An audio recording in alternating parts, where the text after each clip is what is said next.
आदाब मुंसिफ टीवी में आपका इस्तकबाल है। मुंसिफ जोहार की खबरों के साथ मैं हूं मोनीस अनवर। देखेंगे तमाम बड़ी खबरें। आगाज हेडलाइंस के साथ। सुर्खियों को पेश करने में ताउन किया है डॉक्टर ऑर्थो ऑयल के साथ साथ डॉक्टर ऑर्थो कैप्सूल्स साथ लेना ना भूलें। झारखंड के 48 शहरी निकायों में मतदान संपन्न। हेमंत सोरेन बोले हर वोट से मजबूत होता है लोकतंत्र।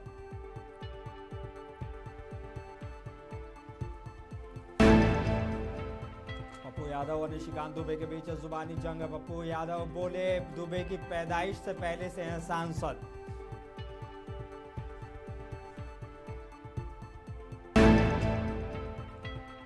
मशहूर उद्योगपति गौतम अडानी ने बाबा बैद्यनाथ धाम में किया जलाभिषेक। बोले बाबा से पूरे देश की सुख के लिए मांगी प्रार्थना।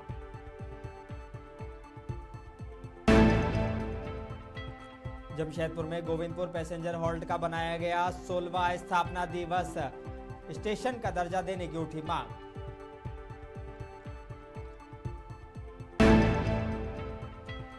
और पोटका में आदिवासी समाज का भव्य वार्षिक मिलन समारोह। केंद्रीय मंत्री अर्जुन मुंडा हुए शामिल।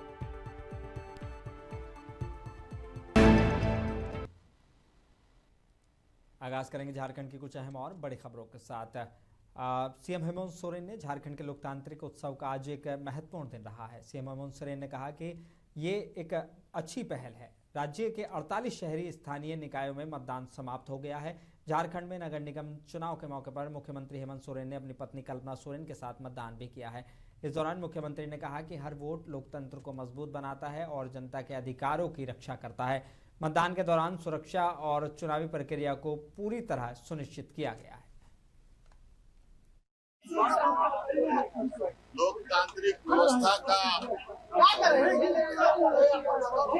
एक हिस्सा है, जहां अपना मतों के माध्यम से स्थानीय जनप्रतिनिधि चुनते हैं। और आप लोगों के माध्यम से मैं आग्रह करूंगा कि शहर के जितने भी मतदाता हैं सभी लोग इस पर्व का हिस्सा बने, अपने मतों का प्रयोग करें। आपके जो भी प्रत्याशी उनको जिम्मेवारी दें, उनको काम करने का मौका दें। इसी क्रम में आज हम लोगों ने अपने मतों का भी उपयोग किया है और इसी तरीके से आप सब लोग भी अपने मतों का उपयोग करें।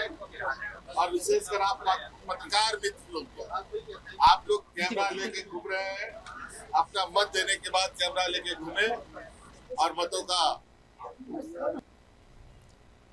झारखंड के 48 नगर निकायों में आज 23 फरवरी को मतदान की प्रक्रिया पूरी हो गई है। राज्य के शहरी क्षेत्रों में अपनी सरकार चुनने के लिए मतदाताओं में खासा उत्साह देखा गया। कुल 4304 मतदान केंद्रों पर सुबह 7 बजे से वोटिंग शुरू हो गई, जो शाम 5 बजे समाप्त हुई। इस चुनाव में मेयर, अध्यक्ष और वार्ड पार्षदों के पदों पर खड़े हजारों उम्मीदवारों की किस्मत आज बैलेट बॉक्स में कैद हो गई है। चुनाव का परिणाम 27 फरवरी को आएगा। लोगों का कहना है कि इस बार वोट उन्होंने विकास के नाम पर दिया है। हमारा विकास हो, हमारा जो डिमांड है हमारा वो पूरा हो, अच्छा काम हो। क्या क्या सर अच्छा काम होना चाहिए? अच्छा है, अच्छा में मतलब बिजली, पानी, सड़क, ये है मेन, लाइट है, ये सब सारा। यास्मीन नारायण। कौन सा वार्ड है? 41 नंबर वार्ड। तो आज अपने मत का प्रयोग करने आए हैं, तो कैसा मेयर और पार्षद चुनना पसंद करेंगे? अच्छा, जो काम करे सही से, गरीबों के जरा देखे, सबकी एक नजर देखे, जरा कोई काम करे अच्छा, इसी पसंद करने तो आए हैं कि जरा काम हो जाए, आपके वार्ड का विकास। कहेंगे कि जो भी हम लोगों के लिए अच्छा काम करें, वो जो हमारी कमी है उस कमी को पूरा करें। जैसे यहाँ नाली चारों तरफ देखिए कितनी गंदगी होती है, पानी बिजली में प्रॉब्लम होता है। बिजली कभी काट दिया तो 6-6 घंटा 7 घंटा कंटिन्यू लगातार लाइट कटी रहती है।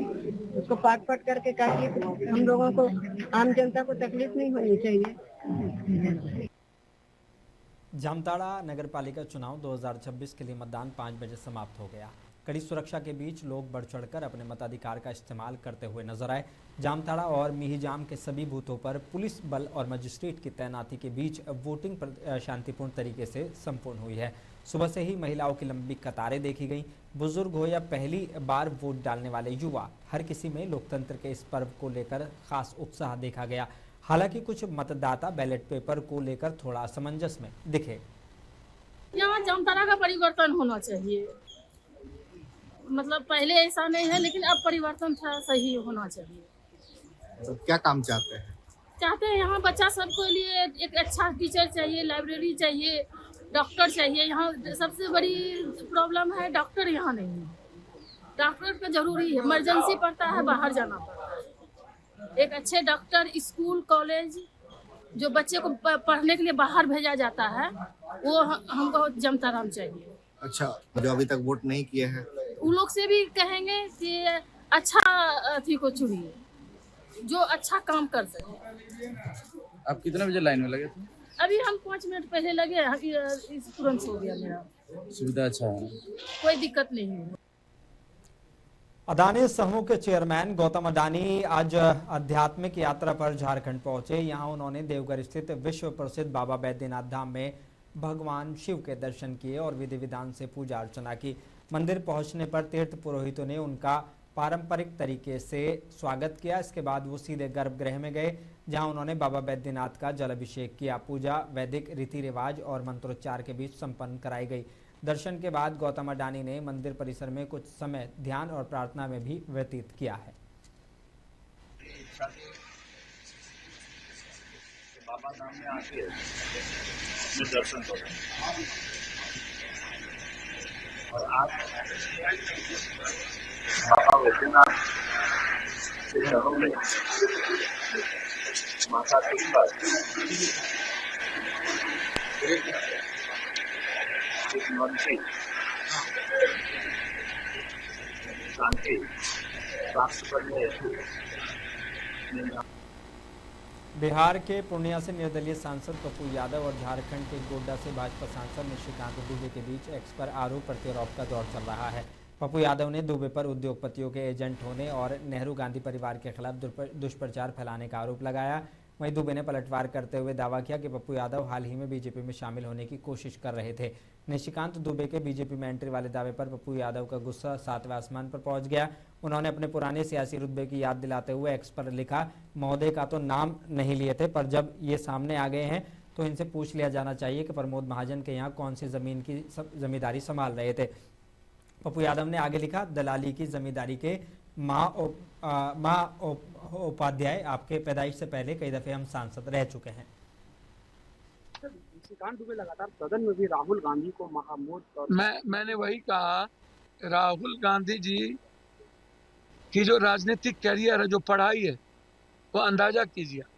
और निशिकांत जी के बारे में मैं नहीं जानता, लेकिन ऐसे ऐसे सांसद बॉम्बे में बीजेपी के कार्यालय में क्या क्या कुकर्म करते हैं और उनका चरित्र ताज होटल से लेकर के अन्य जगहों पर क्या क्या, यदि मैं उसकी व्याख्या करने लगूं तो धरती फट जाएगी। तो इसीलिए व्यक्तिगत राजनीति की बात होती रहती है, लेकिन व्यक्तिगत तौर पर यदि राजनीतिक बात हो तो उसको गलत ट्विस्ट देना, तो ये तो आश्चर्यजनक बात है। व्यक्तिगत बात को भी हम पॉलिटिकल बात कर रहे हैं। हम आपसे अडानी जी के उस सवाल पर हम सवाल किए हैं कि जो भागलपुर कहलगांव की जमीन जो जिस तरीके से छीन ली गई है, 1 रुपये में किसान का जो जमीन दिया गया है, और उसके बाद कॉरपोरेट का किसी सांसद के यहाँ जाना और उस सांसद का लगातार राहुल जी, प्रियंका जी और नेहरू जी या इंदिरा जी पर गाली गलौज करना, ये क्या दिखाता है? उसके पीछे कौन है? गढ़वा में नगरपालिका चुनाव को देखते हुए सदर एसडीएम संजय कुमार ने अवैध शराब के खिलाफ सख्त अभियान चलाया है। छापामारी के दौरान लगमा क्षेत्र के वन खेती बस्ती में चल रही अवैध महुआ शराब की एक मिनी फैक्ट्री का भंडाफोड़ किया गया है। मौके पर 2 भट्टियां सक्रिय मिली है जिन्हें तुरंत तोड़ दिया गया। करीब 14 क्विंटल यानी कि लगभग 1.5 टन अनिर्मित महुआ जावा शराब भी नष्ट की गई है। टीम के पहुंचते ही कारोबारी फरार हो गए। प्रशासन ने पूरे नेटवर्क की जांच और सख्त अभियान के निर्देश दिए हैं।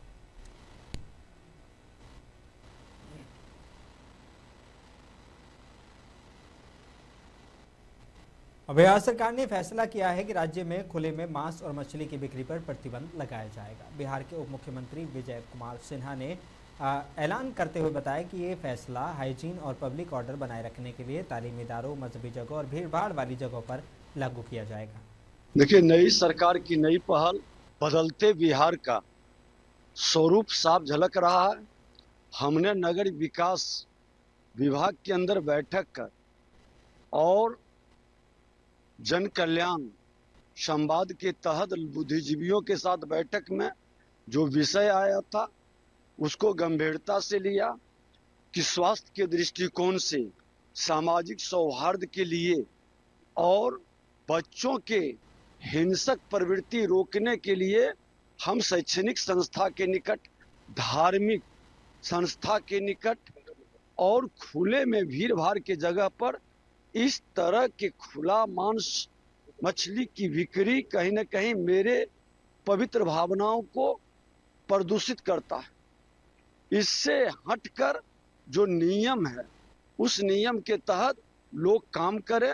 हमको खान पान से आपत्ति नहीं, लेकिन सामाजिक सौहार्द और पवित्रता की भावनाओं को चोट न पहुंचे, किसी की भावना को ठेस न लगे और प्रदूषित सामान लोगों के स्वास्थ्य को खराब न करे, इस चिंता से हमने इस तरह के वातावरण को सख्ती के साथ नियम के तहत लोग पालन करें और नहीं करेंगे तो उस पर कार्रवाई भी होगी।